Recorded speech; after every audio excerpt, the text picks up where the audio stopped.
I overheard my wife drunkenly laughing with her friends. He's too clueless to notice I've been sleeping with my dance partner for years. They all cackled. I didn't say a word, but when she showed up crying at my apartment, she got a reality check she never expected. I wasn't supposed to be home that early. The hunting trip had been planned for months, just me and the guys up in northern Wisconsin. But some freak storm flooded the trail and shut the whole thing down, so we called it off. I didn't tell Lily I was coming back early. I figured I'd surprise her, maybe take her out for dinner, something casual. I missed her. My name's Darren. I'm 34.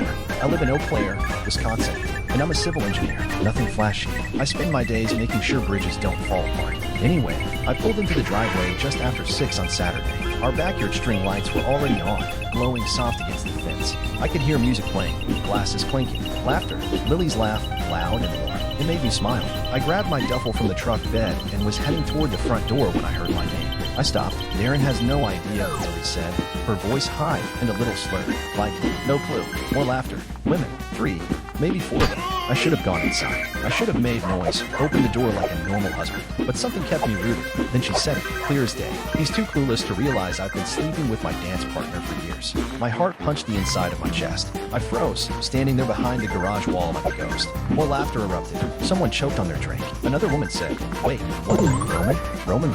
Lily giggled. Yes, I told you about it. Darren thinks it's just salsa practice and weekend comps. We've been doing it in hotel rooms for, like, 3 years. Hell, even during his dad's wake. A loud gasp, then more shrieking laughter. One of them squealed. Lily, stop. She didn't stop. I told Roman I had to sneak out to pick up flowers or some crap. Meanwhile, Darren was sitting at the funeral home with his mom. God, I'm a terrible person. Someone said, nah, you're just emotionally complex. Then more laughter. I couldn't breathe. I backed away slowly, making sure they couldn't see me from the side door. My hands were shaking. My duffel slid off my shoulder and hit the driveway door. I didn't even notice. All I knew was I had to get out of there. I got in the truck and drove. Ended up at a gas station about 10 miles out on County Road. Just parked at one of the far pumps and sat there, staring out at the blinking fluorescent lights. I don't know how long I stayed. Maybe 2 hours. Maybe more. My phone buzzed a few times. Text from Lily, I guess. But I couldn't look.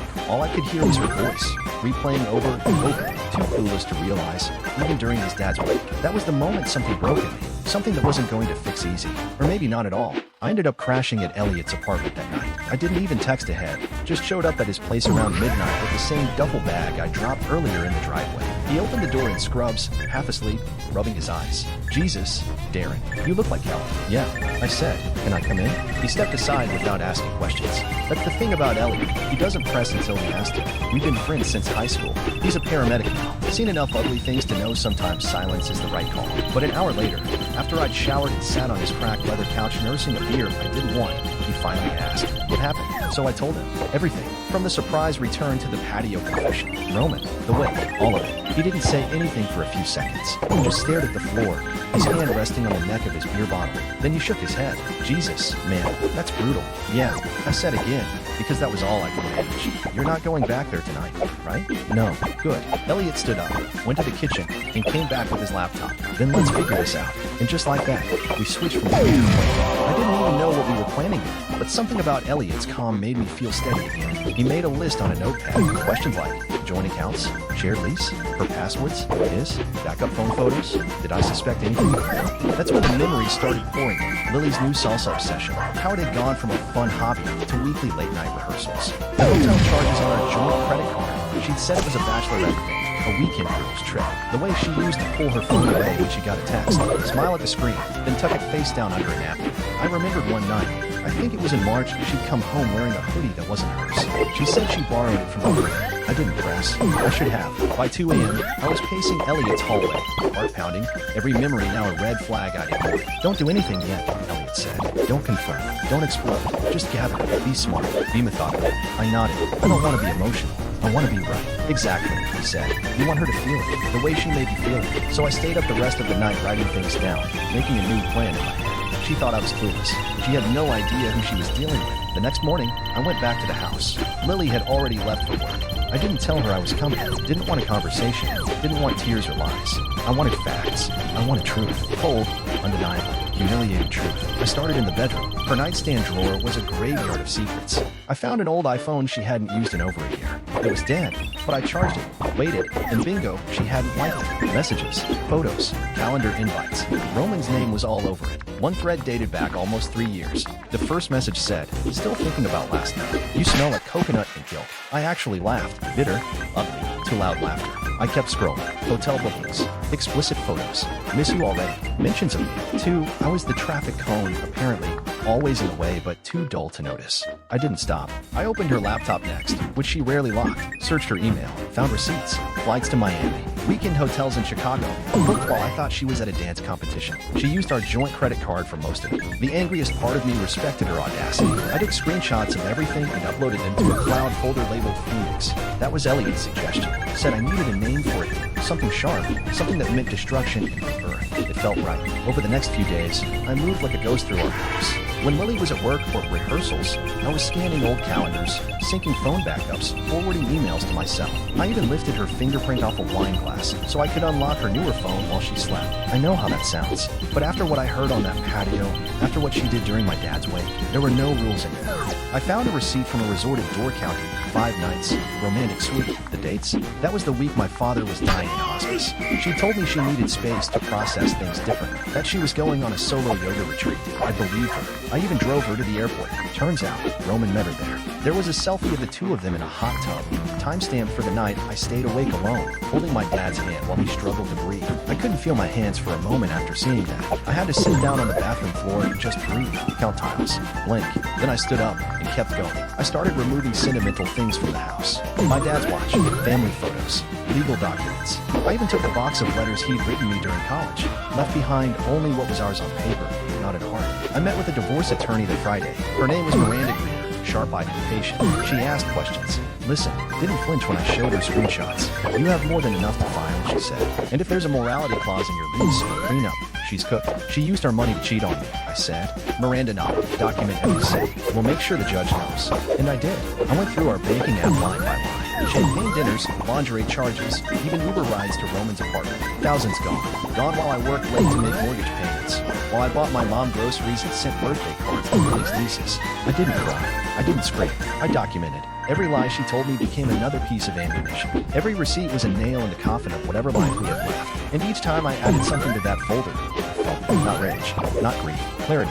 Once I had the evidence, I started working on the second part of the plan. The part where she wouldn't see the hit coming until it was too late. I didn't want to explode her life with drama. I wanted it to peel apart slowly, like wallpaper soaked in water, one corner at a time, curling down while the glue gives out. I started with our friends. We had a group we hung out with, mostly couples. Dinners, game nights, brunches, nothing too flashy. Lily always kept up appearances. Smiles, matching outfits, hand-holding at dinner parties. But underneath that, she had grown cold, distant, always too tired, or busy with rehearsal. So when I saw her posting filtered selfies and captions like, "So grateful for the strong, beautiful love we built," I started screenshotting all of it. Every happy marriage, lie she crafted. Then I went quiet. In group chats and birthday calls, I dropped subtle seeds. Not accusations, just suggestions. Lily's been out lately. Up? Or, I don't know, man. She's been sleeping a lot at the studio. Says she needs space lately. People nodded, murmured support. Some asked if everything was okay. I always smiled. Yeah, we're good. Just different lately. Nothing makes people more curious than silence. Then I did something even more deliberate. I made a birthday account, not a stalk, to connect, specifically with one person, Camille, Roman's wife. I wasn't sure if they were still together. Lily never talked about her, but I found her profile easily. It was mostly private, but there were a few recent photos. A dog, a sunset, a wine glass on a patio, all with the same vibe, lonely, but pretending not to be. I followed, waited. She followed me, then I messaged her. It started like harmless comments on her posts, a few likes, and then I wrote something direct. Hey, I know this is random, but I think we need to talk. It's about Roman and Lily. She replied 5 minutes later. You're daring, aren't you? We met the next afternoon at a neutral spot, a coffee place in town, near the river. She wore sunglasses and a high collar like she was trying not to exist. She didn't speak much, just looked down at the table while I laid out the truth. Screenshots, calendar invites, flight confirmations, a photo of Roman shirtless in the mirror with Lily's necklace hanging from his wrist. Camille didn't cry. She just blinked, nodded, then took a long sip of her coffee and said, I knew. I just didn't want to be right. I told her about Project Phoenix, the folder, the plan. She listened carefully. When I was done, she asked one question. What do you want from me?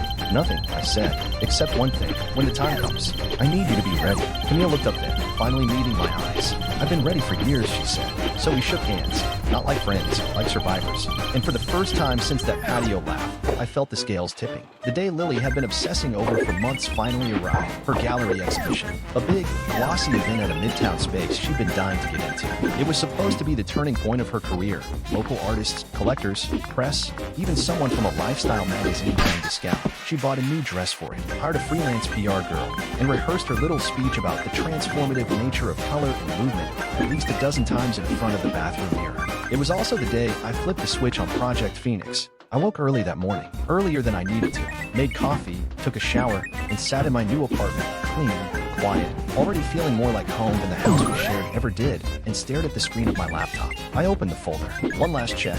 Emails drafted, attachments loaded, timestamps correct. I hit send. First to Camille. Her packet was heavier. Text logs, photos, financial records, and a note I wrote just for her. You deserved better. Now you'll have it. Then to Roman's employer. A curated set, emails sent from company time. Travel expenses filed under work trips that were clearly for his escapades with Lily, and a few extra tidbits Camille provided from his work phone backups. Next came Lily's parents. That one was harder. I'd always liked them, especially her mom, but they needed to know. So I wrote it carefully, respectfully, a summary of what had happened, what I had discovered, and what was coming next. I didn't name call. I didn't rant. I just laid it out, neat and quiet, like evidence in court. By noon, the first text started rolling. I watched them light up my phone screen like fireworks. Lily, hey. Weird question. Did you email my mom? Then, what the hell is going on, Darren? Why is Camille texting me threats? Another buzz. You're ruining my life. You need to stop. And then one that made me smile, short and shaky. We need to talk. Please don't do this. I didn't respond. I was already dressed and on my way to the gallery. Not to go inside, just to watch. I'd parked across the street, sat in the front seat of my truck, waiting. By 2:45 p.m., Lily's carefully curated event was unwrapped. She was out front on the sidewalk, phone to her ear, pacing in heels that didn't quite match her dress. Her PR girl looked panicked, trying to usher her back inside. Roman showed up minutes later. They didn't hug. They didn't even speak. He just shoved his phone in her face. She grabbed it, eyes wide, then looked at him like she'd never seen him before. He shouted something. She slapped his arm. He stormed off. I could see it all from where I sat. It was perfect. Everything timed. Everything measured. By 4 o'clock, the gallery had emptied. Guest failed. The mood was dead. Nobody wanted to be part of a scandal, especially not one with screenshots floating around. And by 6, Lily came home to find me waiting. Not with flowers, not with forgiveness, but with a thick envelope on the table. She looked at it like it might bite her. What is this? She asked, breathless, mascara smudged under her eyes. I met her gaze. Steady. Your future, I said. You might want to sit down. She didn't sit. She stood there, clutching her phone like it might protect her. Eyes darting between me and the envelope on the table. Her cheeks were flushed, hair frizzed around the edges. Her expensive lipstick smudged. Faded. This is insane, she whispered, almost to herself. You've lost your mind. I didn't say anything, just waited. She reached for the envelope with one shaking hand and opened it slowly, like it might explode. Her eyes moved across the top page, then the next, then she stopped. What is this? She said, her voice cracked. Divorce papers, I said. Already signed. My lawyer has a copy. Her mouth dropped open, and I watched her go through about 3 emotions in 5 seconds. Shock, confusion, rage. This is a joke, she spat, tossing the papers back on the table. You're bluffing. No, I'm not. You're doing this because you're embarrassed? Because I made a mistake. A mistake. I raised an eyebrow. Which one are we talking about? The sex in hotel rooms? Or the part where you laughed about it with your friends during my dad's wake? Her face went white. Darren, no, don't start. She stepped toward me. We can fix this. Okay? We've had problems before, and we got through them. You just blindsided me today. I didn't know you were this way. Of course you didn't, I said, because you stopped paying attention to me a long time ago. And when I finally did something about it, you called it blindsided. She started to cry. Not loud sobs, the quieter kind, where she wiped at her cheeks and turned away like that made it less real. I didn't mean for any of this to happen. I believe that, I said, but it did, and I'm done paying for it. She looked up sharply. You can't just kick me out. This is my house too. It's leased, and there's a morality clause. You broke it. I picked up a second sheet of paper and slid it across the table. 3 days. That's your notice to vacate. Her lips parted. Are you kidding me? I shook my head. Where am I supposed to go? I don't know. I said, you should call Roman. Or maybe Camille. That hit her hard. She flinched. I grabbed my duffel bag, the same one I dropped in our driveway a lifetime ago, and walked toward the door. My keys were already in my hand. Wait, she said, her voice hoarse. So that's it. You're just done. I turned, 1 foot out the door. I was done the moment I heard you laugh about it. And then I left. No screaming, no door slamming, no dramatic music. Just me, alone, free. And finally, for the first time in years, sure of what I was doing. It didn't happen all at once. The first thing to go was her image. For years, Lily had built a carefully polished life online, curated selfies, captions about gratitude and sacred connection, tagging me in anniversary posts that meant nothing. But when the text started leaking screenshots, Camille and I timed for strategic release, people started asking questions. It was small at first, a couple unfollows, a few polite cancellations.